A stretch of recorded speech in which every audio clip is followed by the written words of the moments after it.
আমার সবকিছু ভালো। আমি যদি মিডিয়াতে আসি ওর নাম মুছে যায়, কারণ ওর থেকে আমি সব দিক থেকে আমি বেশি ভালো। আপনি আমার কথা শুনলে বুঝতে পারেন না, আপনারা তো বোঝেন। ওর কথা হিরো আলমের সঙ্গে আমরা যখন কক্সবাজার যাই, শোনো মিথিলা বগুড়ায় থাকবে। মিথিলা, তুমি কখনো আলমের সাথে ছবি পোস্ট দিতে পারবে না, তুমি মিডিয়ায় কথা বলতে পারবে না, স্টাম্পে সই দিতে হবে। কাজী থেকে আমি বলছি আলমকে, আমি দরকার হলে 1000 টাকা কাবিন নেব, কিন্তু রিয়ামনির কথাই না।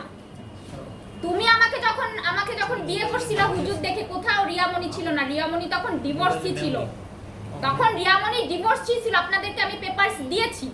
তারপরে আমাকে দেখার পরে নভেম্বর মাসে আমাকে দেখার পরে ডিসেম্বরে তারা আবার পেপারস করে। সেই পেপারস দিয়ে রিয়ামনি কোর্টে মামলা করেছে। বললে তো হবে না, প্রমাণ আছে তো। কারণ কোর্টে ও যে কোর্টে মামলা দিছে সেখান থেকে কাগজ আনা যাবে।